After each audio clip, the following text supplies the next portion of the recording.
Assalamualaikum warahmatullahi wabarakatuh.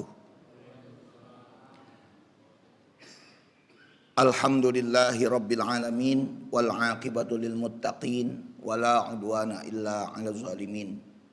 Asyhadu an la ilaha illallah wahdahu la syarikalah. Iyyahu na'budu wa iyyahu nasta'in wa asyhadu anna Muhammadan 'abduhu wa rasuluh arsalahu Allahu rahmatan lil alamin. Allahumma salli wa sallim wa barik ala sayyidina Muhammad wa ala alihi wa ashabihi wa dzurriyyatihi ajma'in. Bapak Ibu jamaah salat subuh Masjid Al-Muhajirin rahimakumullah. Kita awali dengan memanjatkan puji syukur kehadirat Allah Subhanahu wa taala atas nikmat, izin dan iman Islam yang masih Allah tetapkan buat kita sekalian. Mudah-mudahan seluruh rangkaian kita dari ibadah-ibadah kita baik yang wajib maupun yang sunnah mendapat ridho dari Allah Subhanahu wa taala. Salawat dan salam semoga terlimpah untuk Rasul kita yang terakhir, Nabi kita Muhammad sallallahu alaihi wasallam. Bapak Ibu sekalian, kita melanjutkan kembali dengan tema yang baru ya. Jadi tema kita di bulan kemarin kita stop sampai di poin keempat karena semuanya itu sudah ada fotokopiannya dan sudah ada penjelasannya di fotokopian 2 bulan yang lalu ya. Jadi barangkali Bapak tinggal baca sendiri, di mana di situ juga sudah saya cantumkan tentang dalil-dalilnya, baik dalil secara nakli yang bersumber dari Al-Quran maupun hadis, maupun dalil yang berasal secara akli berdasarkan akal kita. Itu sudah kita sampaikan atau sudah kita tulis di lembar fotokopi yang sudah kita bagikan.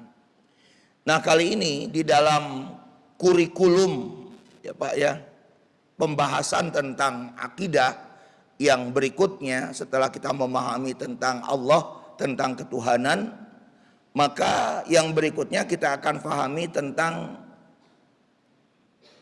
4 poin Pak. Poin pertama yaitu berkaitan dengan keimanan, yang kedua berkaitan dengan keislaman, dan yang ketiga berkaitan dengan ihsan, dan yang keempatnya adalah berkaitan dengan ad-din atau yang kita bilang agama. Nah, pembahasan ini perlu kita juga fahami ya secara mendasar, khususnya untuk kita bisa membedakan mana yang betul-betul menjadi faham dari aswaja dan mana yang betul-betul yang menjadi faham dari selain aswaja.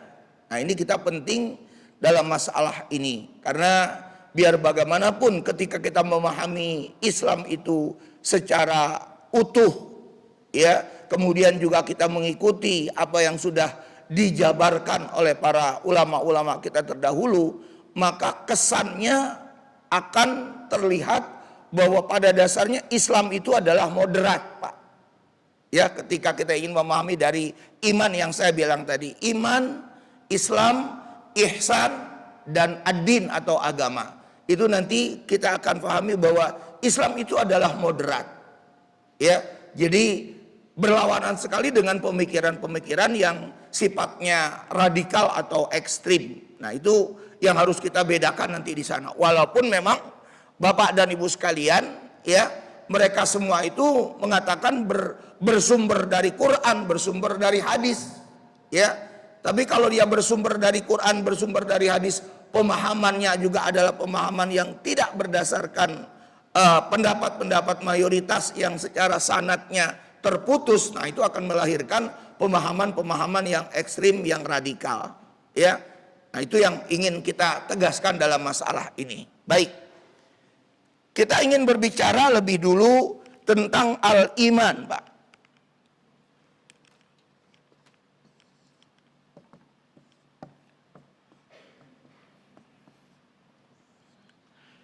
Iman merupakan bentuk isim masdar kalau kita pahami secara bahasa Arab, grammar bahasa Arab, Ya, yang akar katanya dari kata amana, kemudian menjadi yu'minu,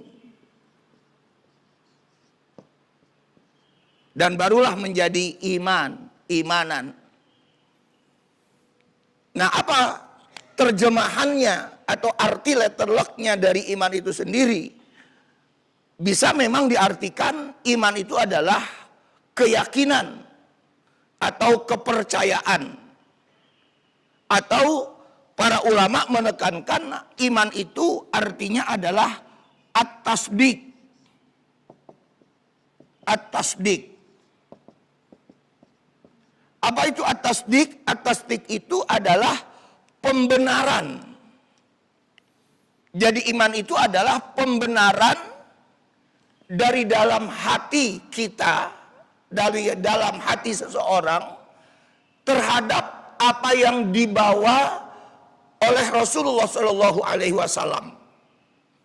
Jadi seluruh ajaran-ajaran yang dibawa oleh Rasulullah Shallallahu Alaihi Wasallam, maka dia benarkan, tidak ada di dalamnya keraguan, tidak ada di dalamnya pertentangan dari ajaran-ajaran itu, dan itu menjadi sebuah keyakinan dia, maka orang tersebut sudah dinyatakan sebagai orang yang beriman.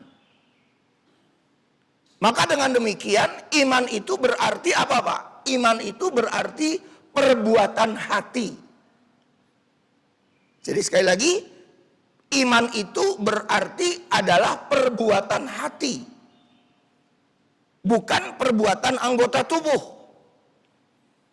Nah, disinilah nanti yang akan membedakan, Pak. Dengan timbul pertanyaan,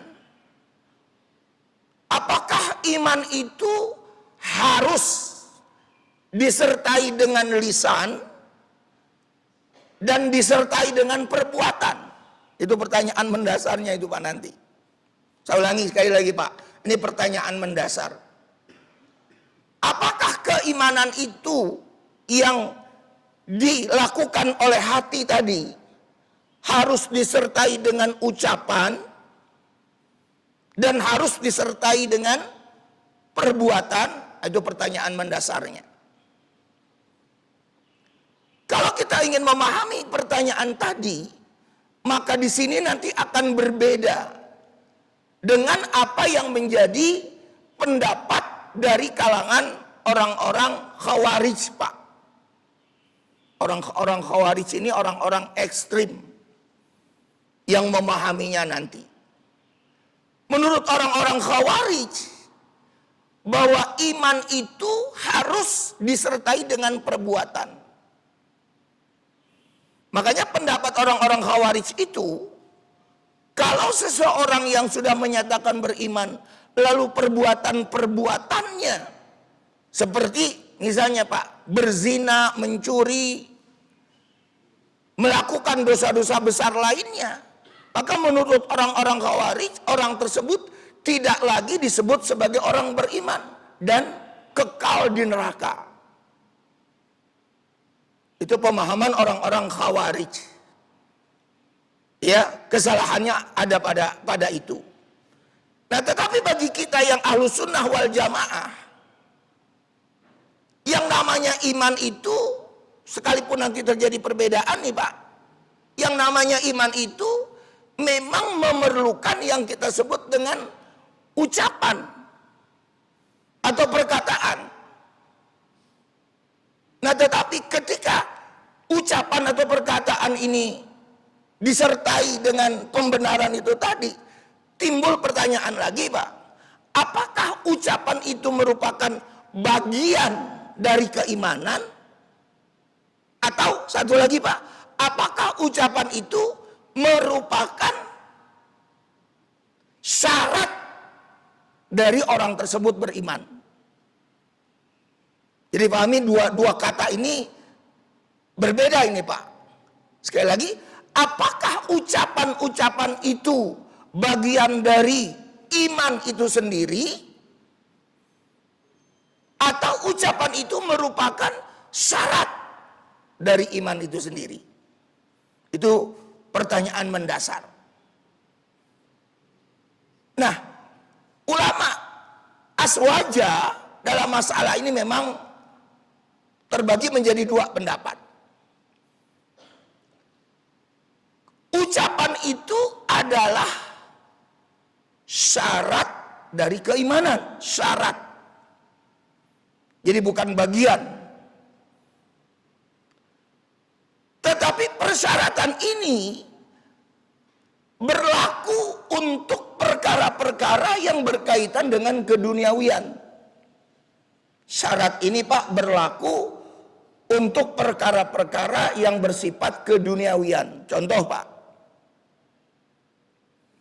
kalau Bapak sudah menyatakan beriman, maka iman itu diperlukan untuk dibuktikan dengan lisan, dengan ucapan. Apa ucapannya Pak? Ucapannya adalah ucapan syahadatain, kalimat syahadat. Asyhadu an la ilaha illallah wa asyhadu anna Muhammadar Rasulullah. Kalau kalian sudah mengucapkan asyhadu an la ilaha illallah wa asyhadu anna Muhammadar Rasulullah, maka berarti kalian itu sudah beriman. Kalau dinyatakan bahwa syahadat itu adalah syarat. Nah, untuk apa di dalam masalah ini Pak? Untuk dikenai hukum-hukum agama yang bersifat keduniawiannya. Apa contohnya Pak?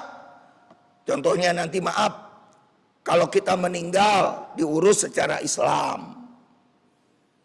Kenapa orang itu diurus secara Islam? Karena dia muslim. Karena dia sudah beriman. Makanya lisan itu diperlukan di situ sebagai syarat. Apalagi Pak, nikah. Orang itu bisa nikah dengan sesama muslim. Apalagi Pak, pembagian waris. Nah, itu hukum-hukum yang bersifat keduniawian. Ya, dan itu diperlukan secara lisan, tapi itu syarat. Bukan bagian dari iman. Oleh sebagian ulama dari Aswaja seperti begitu.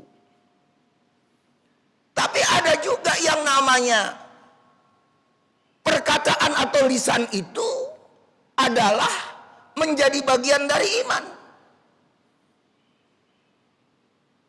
Di mana kita memahami ini Pak? Andai kata orang itu tidak bersyahadat, tetapi dirinya membenarkan seluruh apa yang dibawa oleh Rasulullah SAW itu dia benarkan, tapi dia tidak bersyahadat. Misalnya ada orang yang seperti begitu. Orang yang menyatakan bahwa lisan dalam arti dia bersyahadat itu merupakan bagian, maka berarti keimanannya tidak sah. Kalau dia tidak bersyahadat. Karena apa? Syahadat adalah bagian dari keimanan. Nah, begitu pendapat-pendapatnya. Lalu di samping hal yang lainnya Bapak dan Ibu sekalian, kalau iman itu juga dinyatakan tadi sebagai syarat, nah maka syaratnya ini harus menuju kepada apa Pak? Kesempurnaan iman. Nah, jadi ada dua di situ Pak tuh tadi. Jadi kalau dikatakan iman sebagai syarat, syarat yang pertama untuk berhubungan dengan hukum-hukum duniawi yang bersifat duniawi secara agama ini, yang saya bilang tadi pernikahan dan lain sebagainya itu. Dan yang kedua, untuk menunjukkan kesempurnaan iman seseorang. Imannya ada, tapi kalau dia tidak mengucapkan maka berarti imannya tidak sempurna. Tetapi Pak, orang yang sudah membenarkan, orang yang sudah membenarkan, sekali lagi Pak, seluruh ajaran Islam itu secara hukum yang bersifat duniawi tadi yang saya sudah sebutkan berarti tidak sah, tetapi di sisi Allah sah. Karena dia di dalam hatinya sudah membenarkan apa yang dibawa oleh Rasulullah. sudah membenarkan. Di sisi Allah sah, di sisi manusia tidak sah. Kalau dikatakan bahwa ucapan atau dua kalimat syahadat itu sebagai bagian dari iman. Begitu perdebatan-perdebatan yang terjadi di kalangan para ulama aswaja. Ya, perdebatan-perdebatan ini masih di dalam koridor, ya, koridor yang benar, koridor yang diakui oleh ulama-ulama aswaja di dalam masalah ini, mulai dari imam-imam mazhab maupun imam-imam teologi atau tauhidnya seperti Abul Hasan Al-Asy'ari dan lain sebagainya, itu masih diakui, Pak, dalam masalah ini. Nah, cuma ini, Pak, bagaimana, apakah iman itu harus disertai dengan perbuatan? Ini pertanyaannya. Orang yang sudah menyatakan dirinya beriman, oke, kita tadi 2 poin ya, Pak. Satu membenarkan, yang keduanya adalah bersyahadat. Nah, sekarang bagaimana kalau dia tidak melakukan perbuatan yang yang tidak dibenarkan oleh Allah, oleh Rasulnya, yang tidak dibenarkan, tapi dia kerjakan. Misalnya saya bilang tadi, Pak, berzina, mencuri, minum minuman keras. Pertanyaannya, apakah orang tersebut masih dalam kategori beriman? Apa tidak? Yang kedua, bagaimana kalau orang itu meninggal? Ketika orang itu meninggal, apakah dia nanti akan masuk neraka kekal? Karena dia berzina, karena dia mencuri itu tadi? Itu pertanyaannya seperti itu.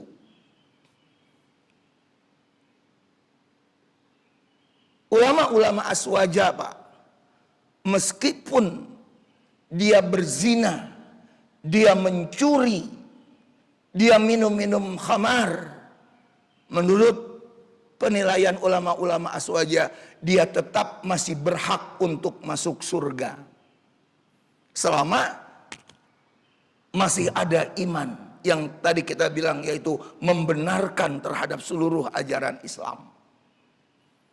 Membenarkan,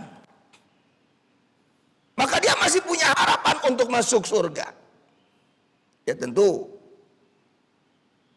dia harus apa dulu, Pak? Harus masuk neraka dulu, harus di washing ya, Pak, ya. Di washing di neraka, udah bersih, barulah dilempar ke surga. Jadi bukan berarti dia masuk surga langsung masuk surga, enggak. Dia mampir dulu, dia transit dulu di neraka. Di neraka dicuci, ya, dengan sebersih-bersihnya, udah dicuci, dapat ampunan Allah Subhanahu wa Ta'ala, maka dia akhirnya masuk surga. Bagi orang yang berzina, tapi dia masih punya iman. Jadi yang kekal di neraka itu siapa? Yang kekal di neraka itu adalah orang-orang kafir. Orang yang tidak membenarkan ajaran Rasulullah yang dibawa oleh Rasulullah tadi. Orang-orang kafir yang seperti itulah orang-orang yang kekal di neraka. Bagi orang yang beriman, masih ada harapan untuk masuk surga. Maka disinilah, Pak, perbedaan nanti penilaian yang saya bilang tadi dengan orang-orang Khawarij. Orang-orang Khawarij itu bila mana dia telah melakukan dosa besar, dia muslim, dia orang mukmin, lalu dia melakukan dosa-dosa besar, kata paham orang-orang Khawarij, dia sudah keluar dari Islam, dia kafir, dan dia kekal di neraka. Ini paham Khawarij. Hati-hati, Pak. Jadi ekstrim yang saya bilang tadi. Padahal barangkali juga apa, Pak? Barangkali juga apa? Orang Khawarij juga kan berdasarkan Quran katanya. Berdasarkan hadis. Sama ketika kita menilai orang-orang Wahabi, Salafi, kan pakai Quran katanya, kan pakai hadis, tapi pemahamannya berbeda. Ya, di dalam masalah ini. Sehingga akhirnya Pak, akhirnya orang-orang Khawarij di dalam menerjemahkan atau mengartikan hadis populer ya Pak ya. Misalnya seperti la yu'minu ahadukum. Ini hadis ya Pak ya. Bapak barangkali sering dengar hadis ini.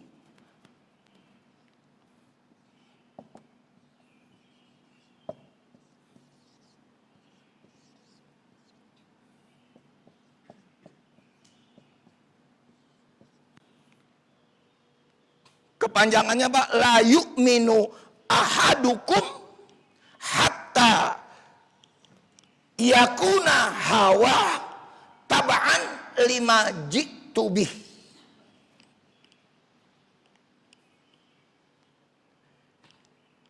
Kalau diartikan secara letterlek Pak, tidaklah beriman seseorang di antara kalian sehingga kalian menjadikan apa yang dibawa oleh Rasulullah SAW itu kalian ikuti, kalian amalkan, ketimbang kalian mengikuti hawa nafsu. Sekarang pertanyaannya Pak, tidak beriman berbeda dengan kita mengartikan tidak sempurna imannya. Secara letterlek tadi saya bilang tidak beriman. Jadi artinya kalau dinyatakan tidak beriman berarti imannya habis. Nggak punya iman. Orang yang apa? Mengikuti hawa nafsunya. Yang menjadikan hawa nafsunya itu sebagai Tuhan. Itu dinyatakan tidak beriman. Ini menurut arti dari Khawarij. Makanya arti menurut orang-orang aswaja dalam masalah ini, la yu'minu itu jangan diartikan tidak beriman, melainkan tidaklah sempurna iman seseorang di antara kalian, tidak sempurna. Jadi ini hati-hati juga Pak ya, buat para mubalik itu yang kadang-kadang mengartikannya secara letterlek. Sebab kalau diartikan tadi saya bilang tidaklah beriman, berarti imannya itu udah nggak ada. Kalau imannya nggak ada berarti apa Pak? Kafir. Kalau yang namanya kafir berarti kekal di neraka. Karena orang-orang kafir itu kan kekal di neraka Pak. Innal ladzina kafaru min ahlil kitab wal musyrikin fi nari jahannam khalidina fiha ulaika hum syarrul bariyah. Khalidina fiha, orang-orang kafir itu khalidina fiha, mereka itu kekal di neraka. Nah, jadi mengartikan seperti begini tidak boleh sembarangan. Karena akan membawa dampak seperti yang saya bilang tadi, membawa akibat. Nah, termasuk ada hadis lagi nih Pak, ada hadis lagi. Bapak barangkali sering mendengar. Hadisnya berbunyi, la yazni hina yazni wa huwa mu'min. Apakah kita mengartikan la yazni, walaupun memang secara letterlek tidaklah dia itu disebut beriman ketika dia melakukan sebuah perzinaan, melakukan perbuatan zina. Maka di situ kita mengartikannya tadi tidaklah sempurna orang tersebut ketika dia melakukan perbuatan zina. Termasuk demikian juga orang yang minum minuman keras. Termasuk demikian juga orang-orang yang mencuri. Hadis itu berkaitan dengan itu. Nah, jadi inilah yang sekali lagi buat kita ya Pak ya, pemahaman kita menurut ulama-ulama aswaja ahlus sunnah wal jamaah ya, kita menyatakan bahwa yang namanya iman itu adalah pembenaran, artinya perbuatan hati. Kalaupun dibutuhkan secara lisan itu untuk dikenai hukum-hukum duniawi dalam agama. Apa hukum-hukum duniawi yang saya sudah katakan tadi. Tapi kalau dikatakan lagi ayat Al-Quran, bagaimana kalau ayat Al-Quran seperti yang ada di dalam Quran surat Al-Anfal? Orang-orang yang beriman itu apabila disebut nama Allah, idza dzukirallah wajilat qulubuhum wa idza tuliyat alaihim ayatuhu zadathum imana wa ala rabbihim yatawakkalun. Orang beriman itu adalah orang-orang yang apabila disebut idza dzukirallah, disebut nama Allah, wajilat qulubuhum, gemetar hati mereka. Nah, pertanyaannya, itu kan perbuatan. Perbuatan. Dibacakan ayat-ayat Allah, bertambah imannya, kemudian dia atau mereka itu bertawakal kepada Allah. Itu kan perbuatan.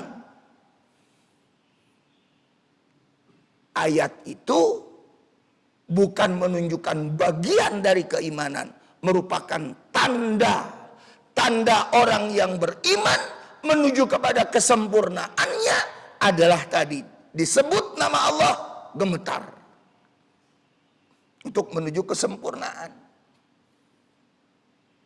Ya, sama seperti yang Ustadz Ja'far tadi sampaikan ayatnya di surat Ali Imran. Wasari'u ila maghfiratin min rabbikum wa jannatin arduha samawati wal ard uiddat lil muttaqin. Siapa al-muttaqin? Alladzina yunfiquna fis sarra'i wad dharra wal kaziminal ghaiz wal 'afina 'anil nas wallahu yuhibbul muhsinin. Itu adalah tanda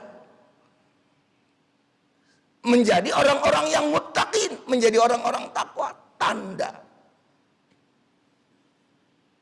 Nah, jadi di sini sekali lagi kalau kita memahami dari pendapat-pendapat ulama-ulama aswaja, saya katakan tadi jelas bahwa tidak menunjukkan, kalau memang betul-betul dia memahami tentang keislaman, tidak menunjukkan sikap keekstriman itu. Nah, Bapak dan Ibu sekalian, berikutnya adalah Pak,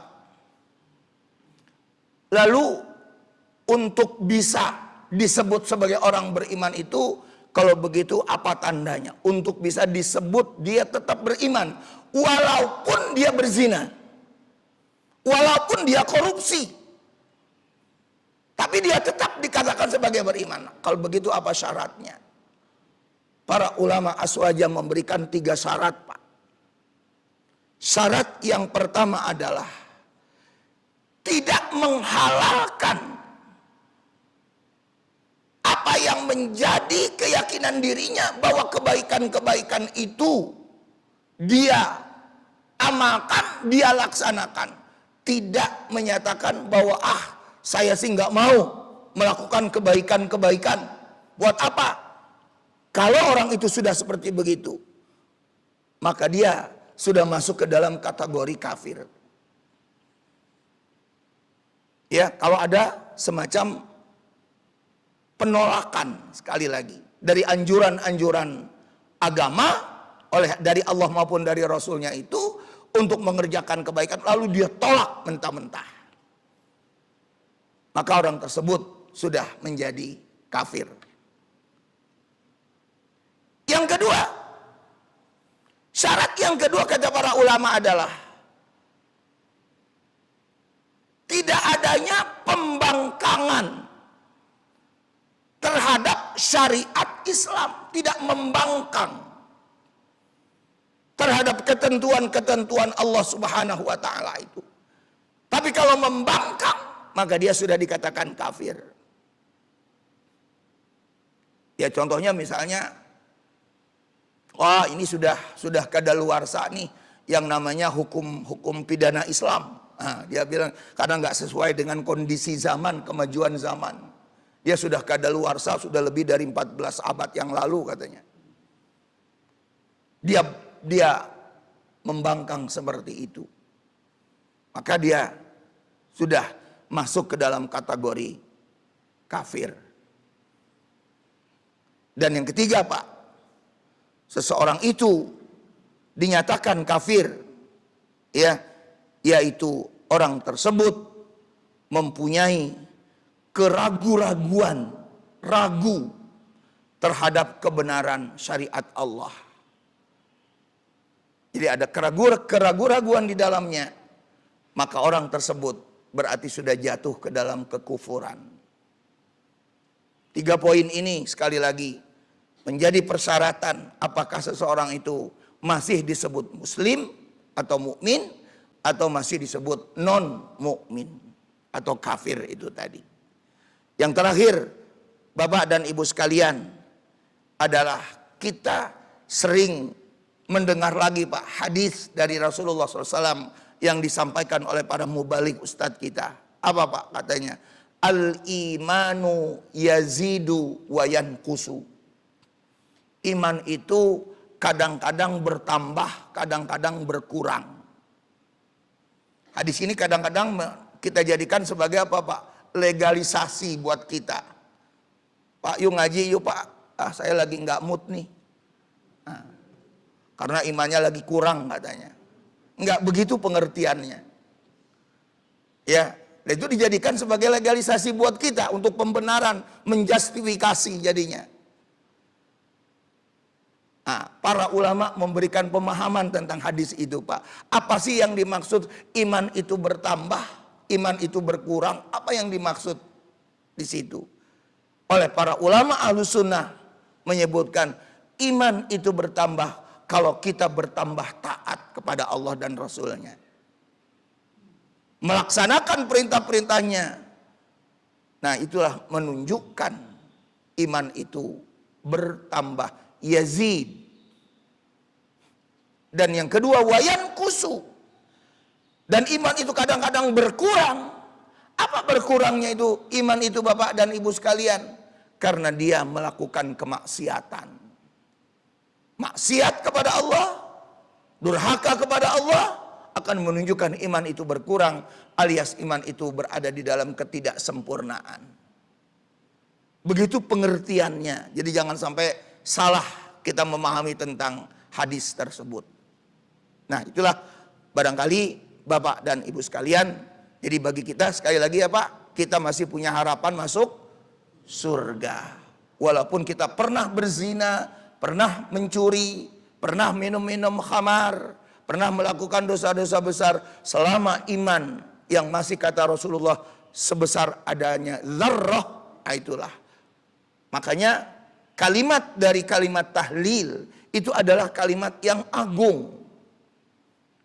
Hadis Nabi mengatakan kalimat la ilaha illallah itu adalah kalimat miftahul jannah, kuncinya surga. Jadi kalau dia sudah ada la ilaha illallah Muhammadur Rasulullah, lalu dia berzina, maka dia masuk surga.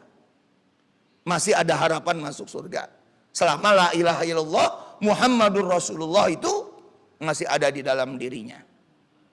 Ya, saya kira demikian Bapak dan Ibu sekalian.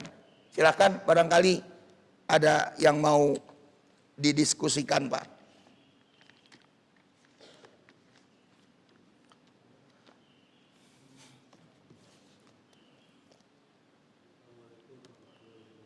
Waalaikumsalam.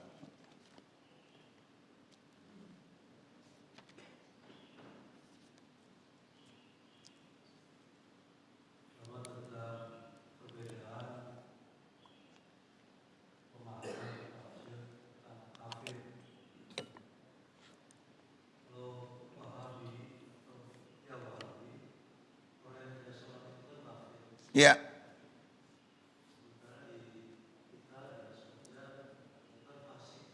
Ya.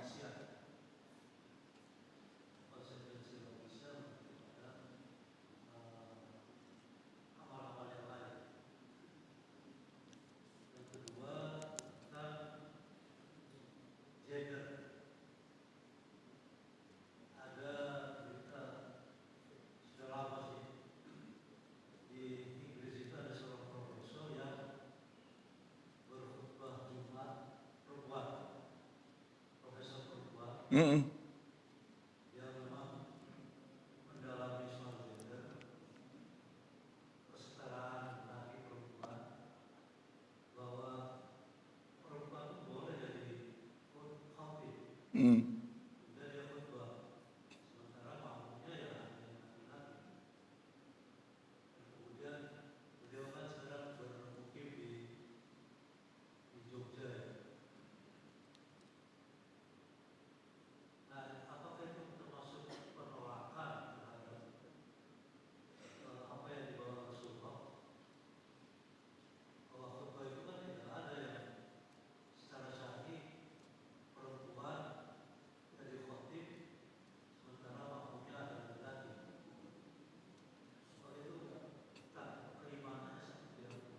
Ya.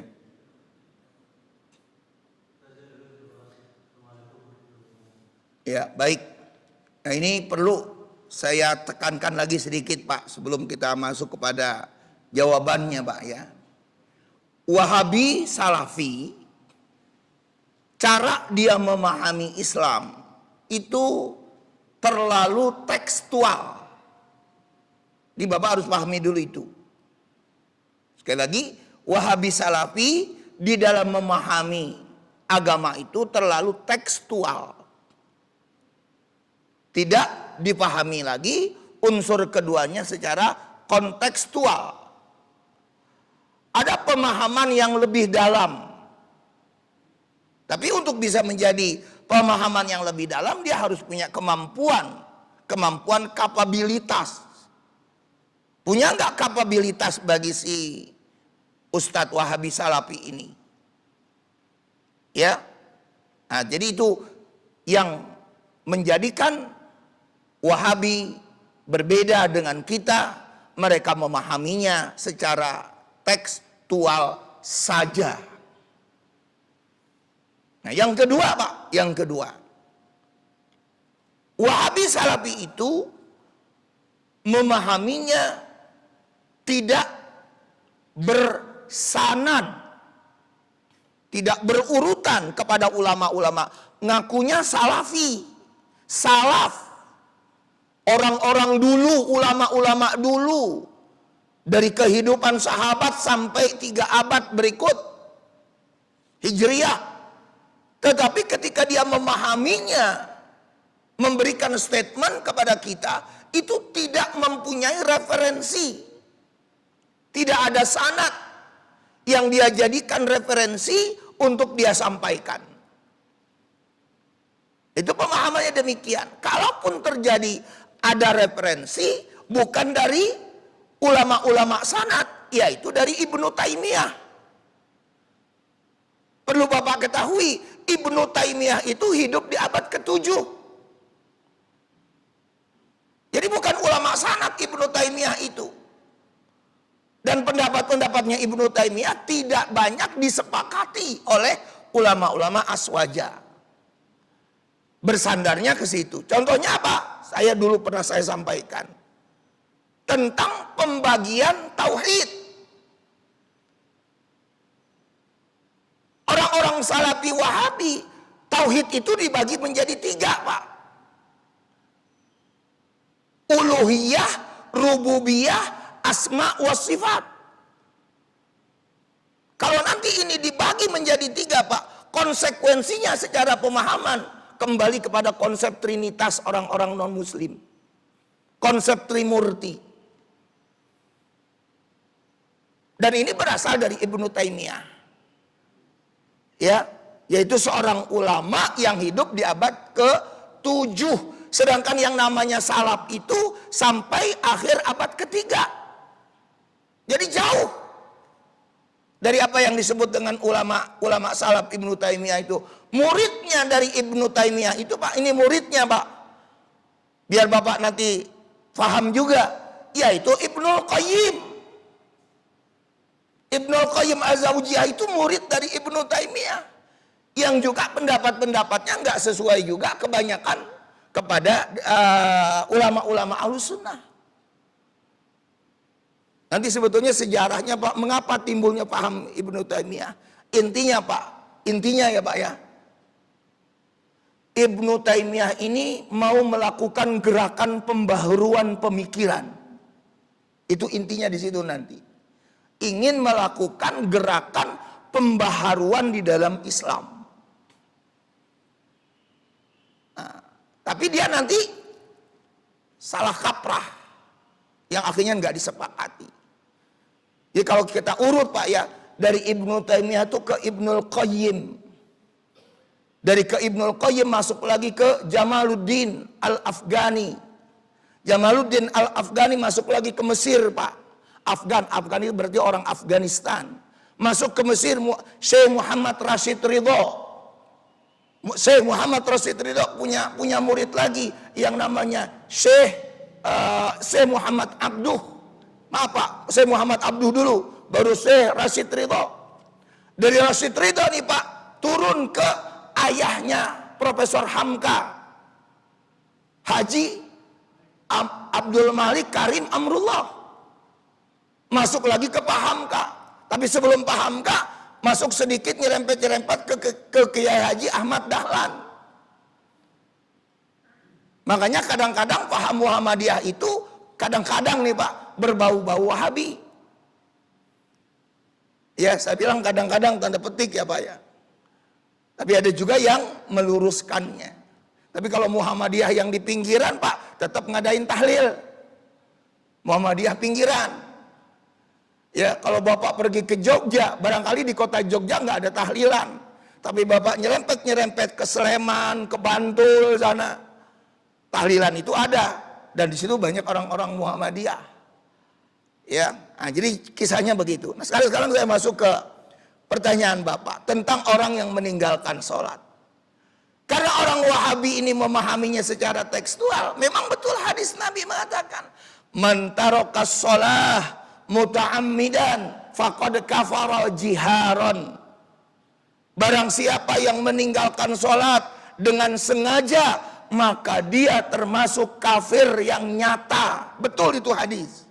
Saya tidak membantah. Tapi harus dipahami dulu. Kafirnya kafir yang bagaimana? Kalau kafirnya adalah kafir dalam arti tadi Pak. Oh dia nggak sholat dikarenakan malas.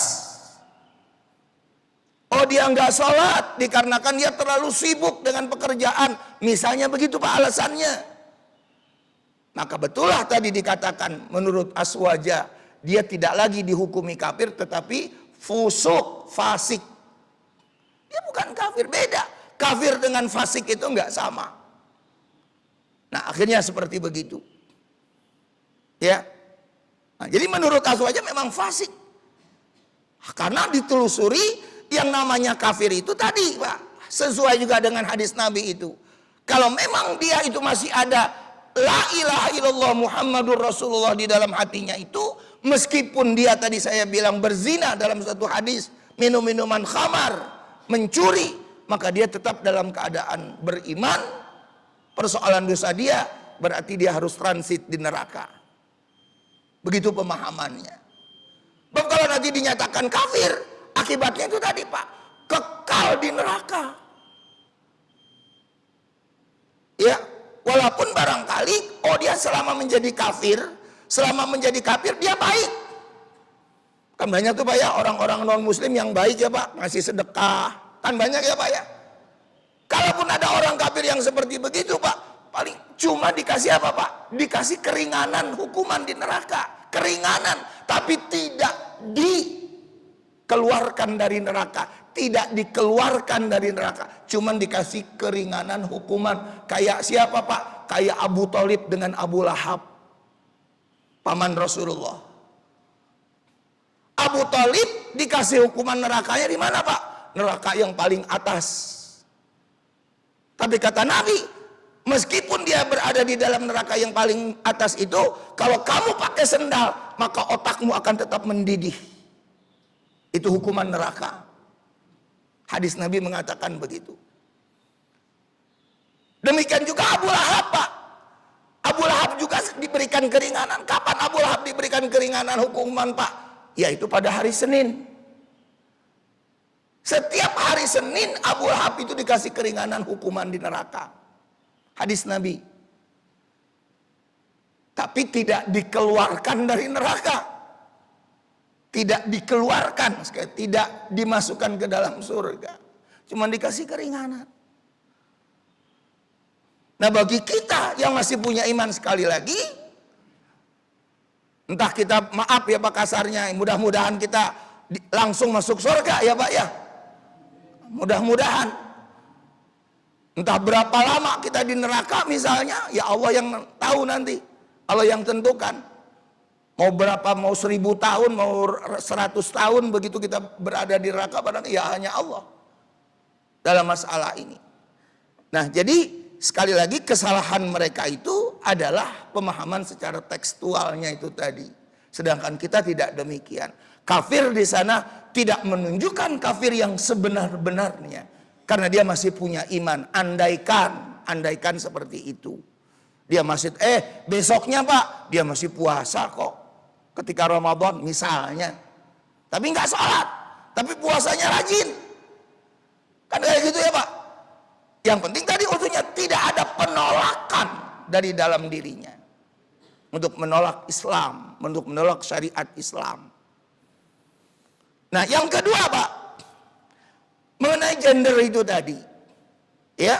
Seorang perempuan, profesor perempuan. Dia menjadi khotib. Dia menjadi imam di suatu kelompok mereka. Jelas ini pun tidak mengacu kepada apa? Pendapat-pendapat ulama salaf. Tidak ada contohnya di dalam masalah ini. Untuk perempuan itu menjadi khatib atau menjadi imam memimpin sholat. Yang makmumnya adalah laki-laki. Itu tidak ada. Dan ini sudah menjadi ittifaq, menjadi kesepakatan para ulama. Dari awal sahabat ya sampai sekarang ulama-ulama khalaf ini sepakat bahwa perempuan dalam satu komunitas atau perkumpulan itu tidak dibenarkan menjadi imam bila mana makmumnya adalah laki-laki. Boleh jadi imam perempuan Pak, kalau makmumnya perempuan juga. Tapi kalau laki-laki nggak dibenarkan. Nah di dalam masalah ini pertimbangannya apa Pak? Pertimbangannya terlalu banyak mudarat. Mudaratnya itu banyak. Coba Pak, kalau si perempuan ini jadi khotib Pak. Terus makmumnya adalah laki-laki dan kemudian si khotibnya ini cantik Pak. Wah, Bapak punya niat yang enggak tuh jadi makmum. Mudaratnya banyak. Ya, ngeliatin aja tuh khotibnya karena khotibnya cantik. Mudaratnya itu banyak. Nah, dalam masalah ini maka tidak dibenarkan. Termasuk juga menjadi imam. Perempuan itu kan doyannya apa Pak? Meliuk-liukkan suara.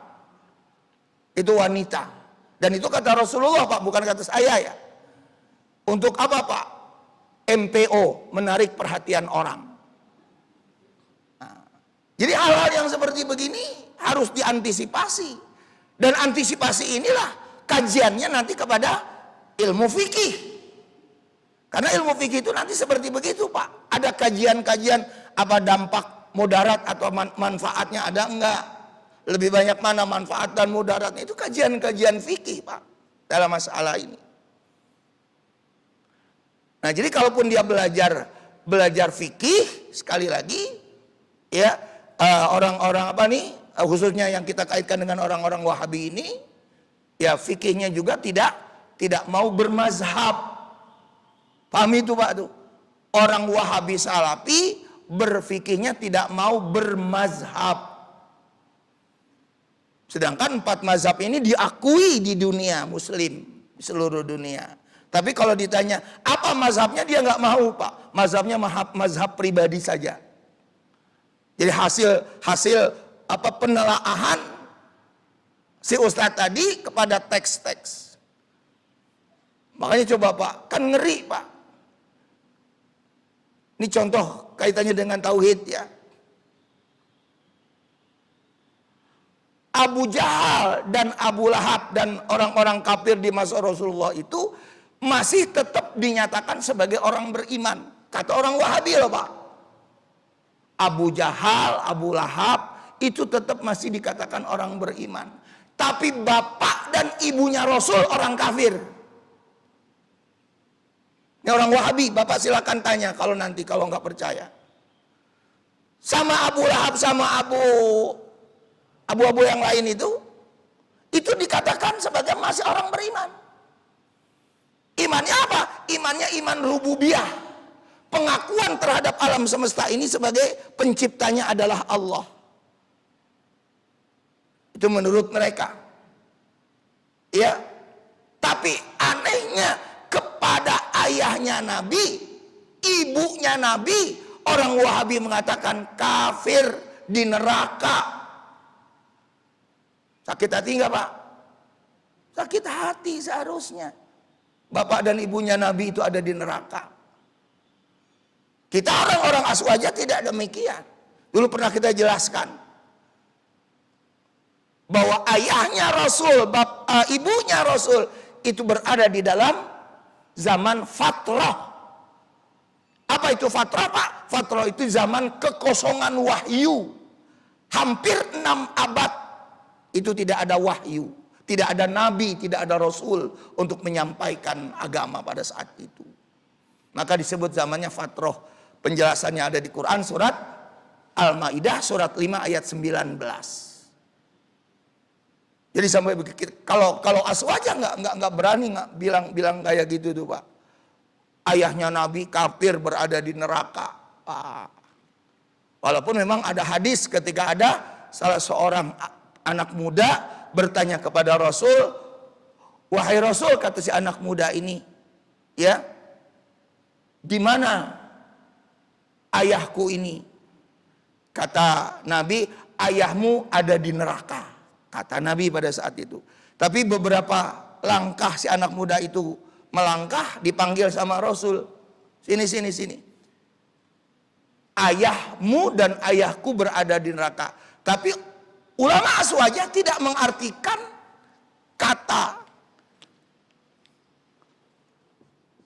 abu atau abi, abu atau abi ini sebagai bapak. Walaupun memang arti letterlocknya adalah bapak. Tapi di situ para ulama Aswaja, kembali lagi Pak, saya bilang tadi, pemahaman secara kontekstualnya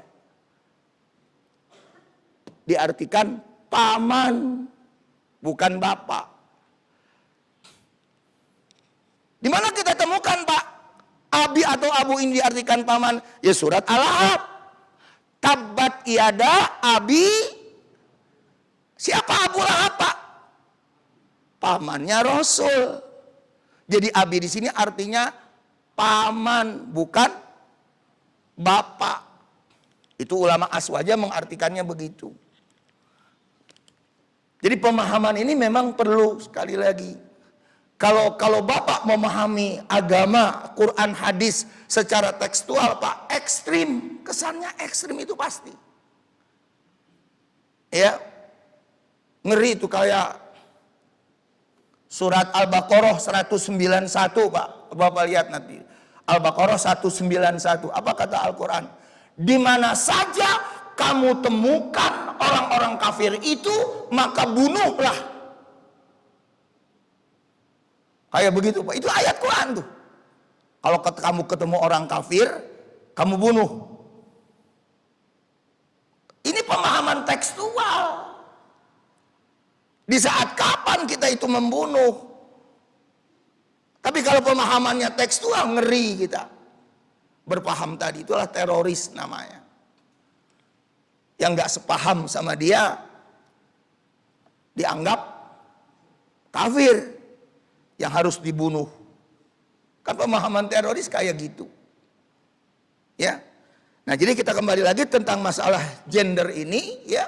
Walaupun dia sekali lagi profesor, tapi kalau memahami agamanya satu tekstual dan tidak ada bimbingan dari ulama-ulama terdahulu, dalam arti tidak menjadikan pendapat-pendapat ulama-ulama dahulu itu sebagai referensi di dalam memahami keislaman, ya akhirnya nanti bertabrakan dengan paham yang sudah menjadi paham mayoritas. Bahkan seperti begitu. Ya, Pak Selain. Waalaikumsalam warahmatullahi. Saya mau tanya Pak Ustadz bagaimana bahwa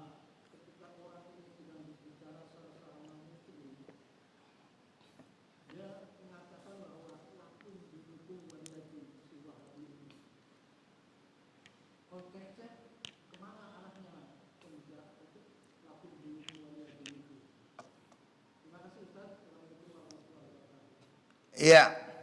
Nah, ini juga tidak pada tempatnya kita berbicara faham. Berbicara faham. Tapi menggunakan dalil kayak begitu. Lakum dinukum waliyadin itu adalah konteksnya kepada ketika Rasulullah didatangi oleh kelompok dari non-muslim, orang-orang Nasrani pada saat itu, untuk apa Pak? Untuk dijadikan sebagai bagian dari adanya toleransi, ya. Nah, jawabannya tadi jelas, lakum dinukum waliyadin. Nah, maka nanti Pak, di dalam rangkaian ini kita berbicara tentang din. Apa sih pengertian ad-din? Itu harus dipahami lagi oleh kita. Ad-din itu bukan faham manusia. Din yang dimaksudkan itu adalah agama yang berasal dari Allah. Kalau kita berbicara paham, katakanlah tentang soal orang-orang Wahabi itu kan anti kunut Pak. Orang Wahabi ya, ini kan anti kunut, dia nggak mau berkunut. Kita berdebat soal kunut misalnya. Itu kan bicara faham, bukan bicara agamanya dalam arti konteks tauhid, tidak.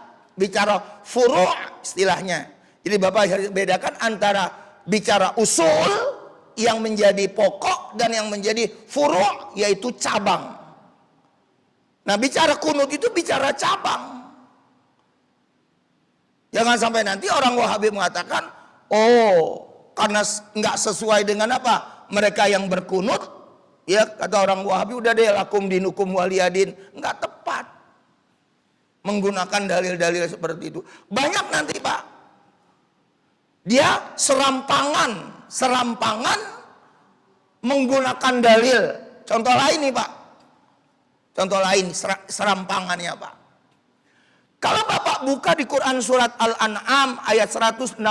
Al-An'am surat 6 ayat 116. Di situ berbunyi, wa in tuti' aktsara man fil ardi yudilluka an sabilillah. Jika kamu mentaati, wa in tuti' aktsara man fil ardi, kebanyakan orang di muka bumi ini, yudilluka, mereka akan menyesatkan kamu an sabilillah, dari jalan Allah. Jadi dia pakai karena kita orang-orang Aswaja ini nggak sepaham dengan apa? Dengan orang Wahabi. Apa dia bilang Pak? Yang banyak itu belum tentu benar. Ini dalilnya nggak tepat. Dalilnya tadi surat-surat Al-An'am 116 itu. Al-An'am 116 itu berbicara tentang orang-orang musyrik, orang-orang non-muslim.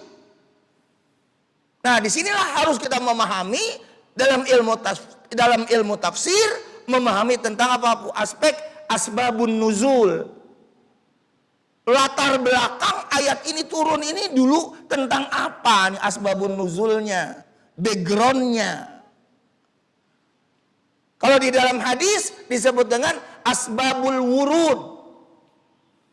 Background hadis ini disampaikan oleh Rasulullah pada saat itu tentang apa, kepada siapa.